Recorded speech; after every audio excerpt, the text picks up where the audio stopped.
রোদ্দুর দেখো বন্ধুরা, আজকে শরীরটা প্রচণ্ড খারাপ জানো তো। কত দেরি হয়ে গেছে, উঠে পড়েছে, এবারে স্নানও হয়নি সকালে জানো তো। এত ঘাড়ে পিঠে ব্যথা করছে না, কি বলবো।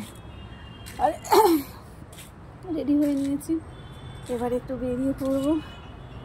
আর শরীর খারাপ হোক আর যাই হোক, কাজ তো করতেই হয় বলো। তো কে করবে, করার তো কেউ নেই, সবই করতে হবে। তো করেছি জানো তো, একটু অল্প অল্প দিয়ে রান্না করে নিয়েছি। ছাদে এই রোদ্দুরটা এত সুন্দর লাগছে, সকালেও সোফায় রোদে একটু বসেছিলাম জানো তো। কত দেরি করে রান্না চাপালাম, 3 দিকে 3টে চাপিয়ে দিলাম। আর তোমার এদিকে করলাম, বাসন মাজতে শুরু করলাম। একটু ভালো লাগছিল না, ঘাড়ে এত পেন হচ্ছিল। আমার বরেরও তো ঘাড়ে পেন, পিঠে পেন। তো ও একটা কলার যেটা পরে সেটা আমি একটু পরেছিলাম, তারপর দেখছি একটু ভালো লাগছিল, আবার এই খুলে দিয়ে রেডি হলাম। তো চলো এই বেরিয়ে পড়ো এবার, রোদ্রেও থাকতে পারবো না বেশিক্ষণ, ছুটতে হবে। কী করবো, এদিকে বিছানা টিছানা সবই পড়ে গেছে জানো তো। মেয়ে উঠে মেয়ের কাছে চলে গেছে, আর আমি সব পড়ে রয়েছে। আমার গোপালটার একটু শুধু পুজো হয়েছে, তুলে দেওয়া হয়েছে, মেয়ে দিয়েছে, তাও আমি দিইনি। হাড়ির শাড়ি কটা একটু রোদ্দুরে ফেলে দিয়েছিলাম। হ্যাঁ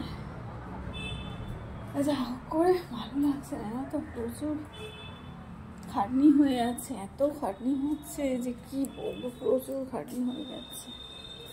আর ওরা দুজন দেখো স্কুলে যাওয়া নিয়ে রোজই বায়না, রোজই প্রবলেম জানো তো। কী যে জ্বালাতন করছে তোমরা জানো না, প্রচুর জ্বালাতন করছে। এদিকেও শাড়ি সব রোদ্দুরে দিয়েছি, একটু আবার এসে তুলতে হবে। শরীর খারাপ হলেও কাজ তো করতে হবে, সমস্ত কাজ করতে হবে জানো তো। এই দরজাটা দেখেন, এত বিড়ালের উৎপাত জানো না, প্রচুর বিড়াল, এত বিড়াল যে দরজা খোলা থাকলেই চলে যাবে বিছানার উপর জানো তো। এইরকম বিড়ালগুলো হয়েছে। রান্নাঘরে দরজা খুলে থাকার উপায় নেই, চলে আসবে। ফুচকা ফুচকা বিড়াল হয়েছে ছোটো ছোটো, আরও 3টে বিড়াল বাচ্চা, 3টে না 4টে হয়েছে, সবে মাত্র হয়েছে জানো তো। তোমাদের দেখাবো আমি।